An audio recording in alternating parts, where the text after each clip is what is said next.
Hi, I'm Ann Kelly. Thank you for stopping by my blog where I have all things related to ICF credentialing to make that process easier for you.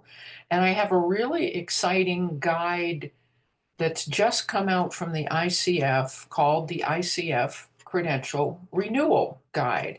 I'm going to show you a couple of items in there that really caught my eye. This guide is brand new. You'll notice it's dated September 15th, uh, just a hair over a month old, and some great information from what I'm hearing for coaches.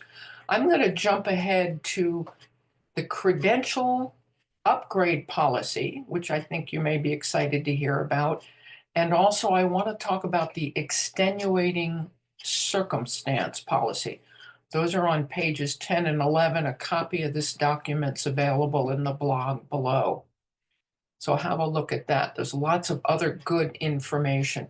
But I do want to point out two things. As I mentioned, the credential upgrade policy.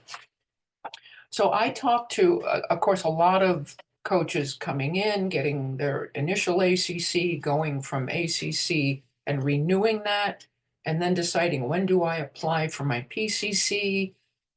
Maybe I go from PCC to MCC. So we're talking here about the possibility of upgrading to the next level. And there's some very exciting news related to that.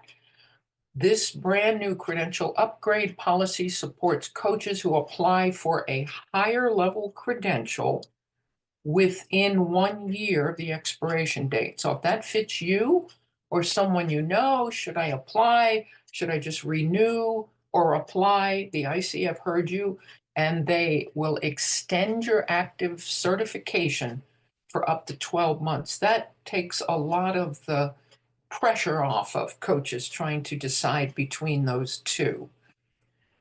So if a credential holder applies for a higher level credential within 1 year of the expiration date, the current expiration date can be extended for a year. That will be a big help. More on that on page 10. And then this doesn't apply to a whole lot of people, but it applies to some.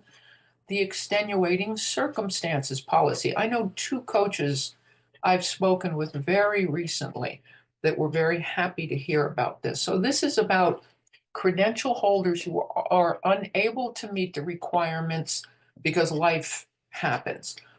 They can request a temporary extension of their credential for up to 12 months.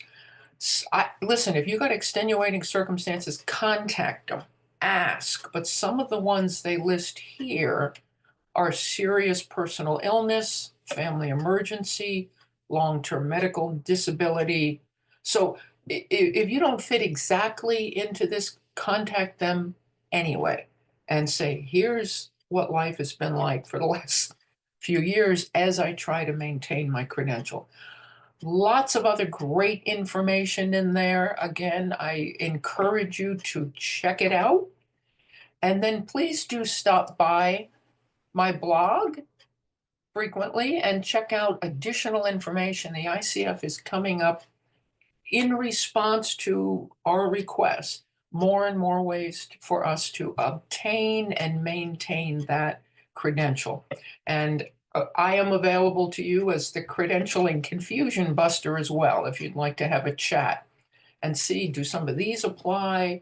What might you do at this particular time in your credential journey? It'll be a nice chat. I'll tell you about some of my programs, and you can see if it would be good to work with me and we're a good match. But very least, please take a look at this brand new guide from the ICF.